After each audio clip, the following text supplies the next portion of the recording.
नमस्कार दोस्तों, मैं निधि आपका अपने चैनल पर स्वागत करती हूँ। आज की इस वीडियो में हम जानेंगे भैरव अष्टमी का शुभ मुहूर्त, उसके महत्व और काल भैरव जयंती की व्रत कथा, जिसको सुनने मात्र से ही हमारे सभी दुख दर्द क्षण भर में दूर हो जाएंगे। माघशीष माह के कृष्ण पक्ष की अष्टमी तिथि को भैरव जयंती मनाई जाती है।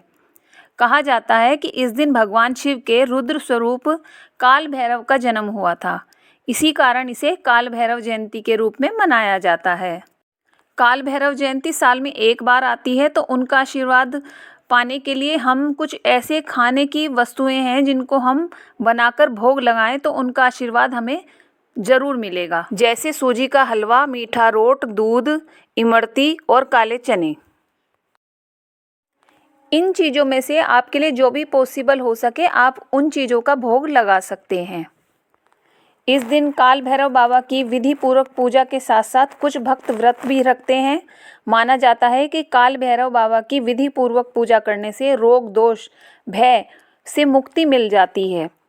काल भैरव जयंती पर भगवान की विधि पूर्वक पूजा करने के साथ इसकी व्रत कथा का पाठ करना भी बहुत ही शुभ माना गया है। माना गया है कि इस कथा को पढ़ने से हमारे सभी दुख, दर्द सभी दूर हो जाते हैं, हमें उनका निश्चित ही फल प्राप्त होता है। कथा बताने से पहले मैं आपको भैरव अष्टमी या काल भैरव जयंती का शुभ मुहूर्त बताती हूँ। पंचांग के अनुसार इस साल अष्टमी तिथि 22 नवंबर को शाम 6:07 से शुरू होकर अगले दिन 23 नवंबर की शाम 7:56 तक रहेगी।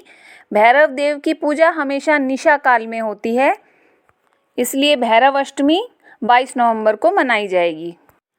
चलिए अब हम काल भैरव जी की कथा शुरू करते हैं।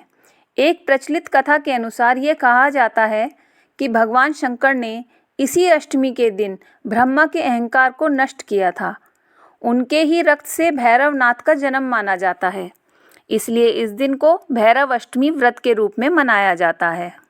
कहा जाता है कि जब दुनिया की शुरुआत हुई तो एक बार सृष्टि के रचयिता ब्रह्मा जी ने भगवान शंकर की वेशभूषा और उनके गणों के रूप को देखकर शिव जी को कुछ अपशब्द कह दिए थे। स्वयं तो शिव जी ने इस पर कोई ध्यान नहीं दिया, पर उनके शरीर से क्रोध से कांपता हुआ एक विशाल छड़ी लिए हुए भयंकर शरीर प्रकट हुआ। इतना विशाल और भयंकर शरीर देखकर ब्रह्मा जी भयभीत हो गए और शंकर जी से क्षमा याचना करने लगे।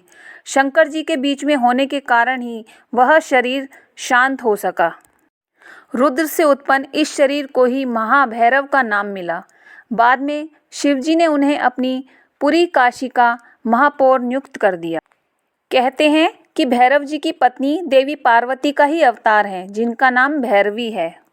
जब भगवान शिव ने अपने अंश से भैरव को प्रकट किया तो उन्होंने माता पार्वती से भी एक ऐसी शक्ति उत्पन्न करने को कहा जो भैरव की पत्नी बन सके।